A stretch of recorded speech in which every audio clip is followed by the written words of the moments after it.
It's just astounding how happy people are by giving at mealtime instead of simply consuming at mealtime. That's a very different answer than, oh, I'm happy when I get good stuff. He who dies with the most stuff wins. You know that saying? That's a marketplace saying. It doesn't prove out. I know a lot of very unhappy people who are very wealthy, who got lots of stuff but it didn't hit the spot. Giving hits the spot. Well, how do you give? Give things. You give courage when people are frightened. You give dharma when people are ready to hear principle. The highest kind of giving is giving dharma. Explaining truth. Okay, another question, and then we need to think. Yes, sir. Then we probably need to wrap it up. Okay, thank you. My question is, the Buddha said, every living has a Buddha nature. I accept it. Or not really accept it. But no explain why Buddha said, show more proof. Clearly, why Buddha said Question. People hear his question. He said, everyone. We heard that the Buddha said that every living being has the Buddha nature. All can become Buddhas. He said, why did the Buddha say that? Questions about why. To really answer that question, you'd have to step into the Buddha's mind.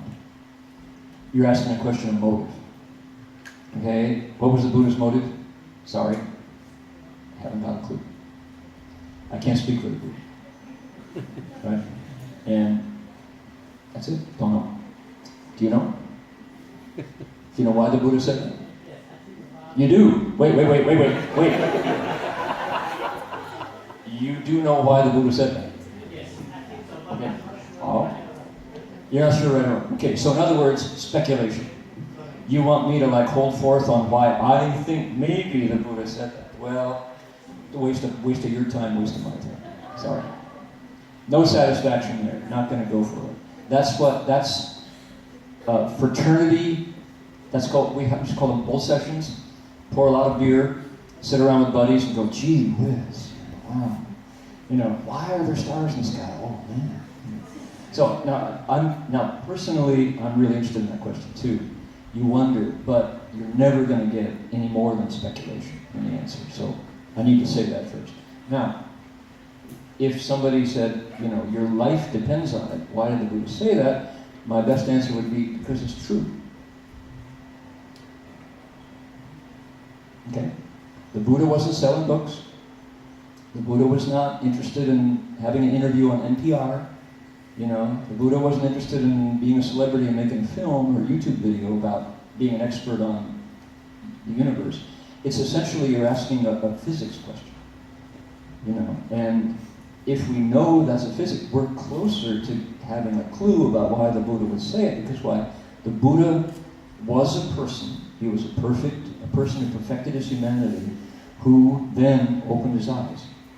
And the things that confuse us didn't confuse the Buddha. Empty Cloud in that song said, I'm awake. I woke up. I was dreaming before, but I'm not dreaming. Okay? So now he's opening his eyes. And interestingly, the story says the Buddha didn't want to talk about it. He said, nobody's going to understand this. Right? It's too much trouble. It's too far out. People are not ready for this.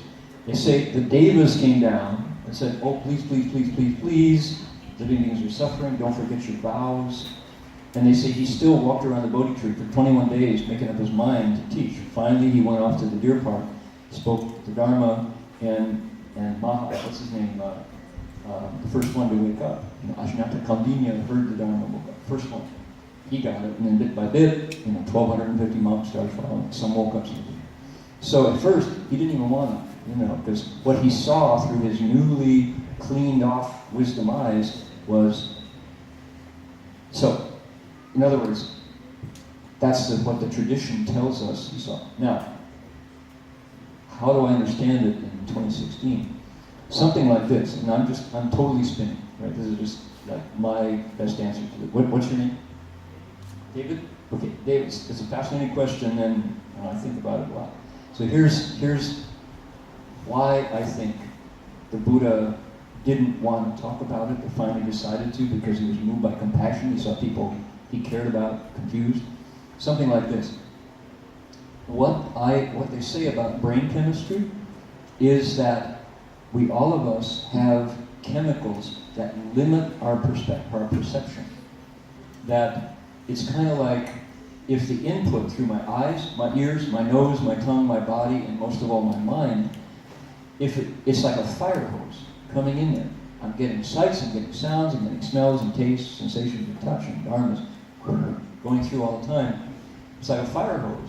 And if it was not choked down by brain chemistry, I would be at sea. I'd be like, just overwhelmed by perception.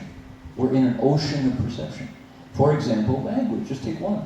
You know, we decided to speak English tonight. We have Vietnamese translation here. We had a Chinese translation over here because 今日本語が話せます。中国は英語がもうダメですね。わかりますか？いえ、わかりません。Something happened there. Like, wait, I didn't get all that, you know. Just change one tiny bit, and suddenly it's like, the chemicals didn't line up, right?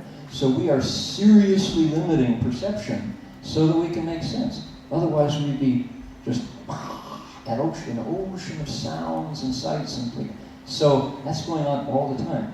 People who do experiments with hallucinogenic chemicals, you know, and mind-altering drugs, what do they say? Dude, man, I'm seeing like colors and hearing